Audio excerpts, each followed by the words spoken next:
बांधवांनो, कृषी मित्र भागवत या यूट्यूब चॅनल आणि कृषी मित्र भागवत पडले या फेसबुक पेजवर आपलं स्वागत. खरं तर जे आपल्या सोयाबीनच्या फवारणी चालू आहे त्यातील दुसरी फवारणी कीटकनाशकाची. तर बऱ्याच ठिकाणी पाऊस चालू आहे आणि काही ठिकाणी पाऊस अति पण होतो, काही ठिकाणी चांगला पण होतो किंवा एक चांगल्या प्रकारचा पाऊस सर्वत्र चालू आहे. तर हा पाऊस उघडल्यानंतर लगभग 30, 35, 40 दिवस काही जणांच्या जे सुरुवातीला लवकर पेरणी झाली आहे त्यांना 35-40 दिवस होतील किंवा आता जे थोडी उशिरा पेरणी आहे त्यांना 30 दिवस होतील. खरं तर बऱ्याच ठिकाणी सोयाबीनवर आळ्या दिसत नाहीत पण पानं कातरल्यासारखी दिसतात. तर यावर कीटकनाशक घेणं गरजेचं आहे सध्या.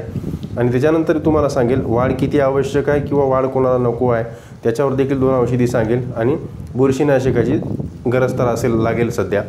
तर सुरुवातीला कीटकनाशक सांगत असताना मी तुम्हाला एक सांगेल की जर अळीचा मीडियम प्रमाणात असेल तर तुम्हाला मी सांगेल बॅराझाइट, ज्यामध्ये एक इमॅमेक्टिन बेंझोएट प्लस नोव्हेलुरॉन हे कंटेन आहे, हे तुम्ही घेऊ शकता. किंवा इतर कंपन्यांकडे देखील बॅराझाइटमधलं जे कंटेन आहे इमॅमेक्टिन प्लस नोव्हेलुरॉन हे देखील तुम्ही घेऊ शकता जिथे तुम्हाला जर भेटला तर.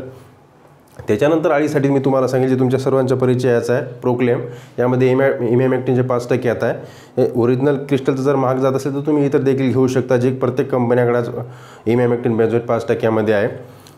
तर हे देखील तुम्ही अळीसाठी घेऊ शकता. त्याच्यानंतर मी तुम्हाला तिसरा प्रोडक्ट सांगेल. जर तुमची इच्छा असेल कीटकनाशक चांगलं फवारायचं तर तुम्ही कोरॅजिन देखील घेऊ शकता. हे तीन कीटकनाशक झाली. कुठलं? बॅराझाइट हे 30 ते 40 ml तुम्ही घेऊ शकता अळीचं प्रमाण बघून. त्याच्यानंतर प्रोक्लेम लिटरला 1 ग्राम, समजा 15 लिटरचा मग असेल तर 15 ग्राम तुम्ही घेऊ शकता. आणि तिसरं कोरॅजिन एक 7 ml घेऊ शकता तुम्ही. तर हे झाले कीटकनाशक. यामध्ये तुम्ही जर तुम्हाला वाटत असेल किंवा दुसरं पाहिजेत असेल तर तुम्ही प्रोफेक्स सुपर देखील हे देखील घेऊ शकता. तर या झालं कीटकनाशकाविषयी झालं. तर मी वाढीसाठी जर आवश्यकता असेल तर वाढीसाठी सांगेल आणि किंवा कमी जर वाढ असेल तर त्याच्यासाठी कमी जर वाढ पाहिजे त्याच्यासाठी देखील सांगेल. की बऱ्याच ठिकाणी सोयाबीनचे सध्या पाण्यामुळे म्हणा किंवा आधी म्हणा बऱ्याच जणांची सोयाबीन जर वाढले नसतील असं जर असेल तर तुम्ही वाढीसाठी तुम्ही इसाबियन घेऊ शकता, जे की सिजेंटा कंपनीचं आहे. ते प्रति पंप 40 ते 50 ml घ्या. त्याच्यानंतर बाहेरचं ॲम्बिशन देखील आहे, ते देखील तुम्ही 40 ml घेऊ शकता. किंवा त्याच्याहीपेक्षा जर सांगायचं असेल तर पूर्वा केमिकलचं ग्रोअर नावाने तर ते देखील घेऊ शकता. हे झालं वाढीसाठी सोयाबीन. तर सोयाबीनची जर वाढ नको असेल जास्त किंवा जर वाढीला चांगली झाली असेल तर तुम्हाला मी फुटव्यासाठी किंवा फुलं लागण्यासाठी एक चांगलं सांगेल, जे पॅक्लोब्युट्राझोल नावाचं कंटेन येतं. त्यामध्ये सुरुवातीला मी तुम्हाला सांगेल विद्युत येतं, एक्सेल कंपनीचं विद्युत देखील घेऊ शकता. 5 ते 7 ml तुम्ही विद्युत घेऊ शकता. त्याच्यानंतर तुम्हाला जर दुसरं पाहिजे असेल तर कल्टर घेऊ शकता, जे सिजेंटा कंपनीचे, त्यामध्ये पॅक्लोब्युट्राझोल 23% यामध्ये आहे, हे देखील घेऊ शकता. किंवा सुमोटोमो कंपनीचं ताबुली नावाने ते देखील पॅक्लोब्युट्राझोल तुम्ही घेऊ शकता.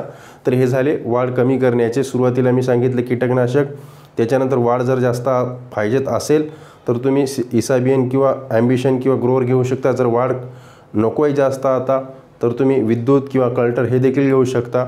आणि जे बुरशीनाशक जर अशा वातावरणात, पावसाळी वातावरणात जर बुरशीनाशक फवारायचे असतील तर तुम्ही साप देखील फवारू शकता, आदामाचं कस्टोडिया देखील फवारू शकता.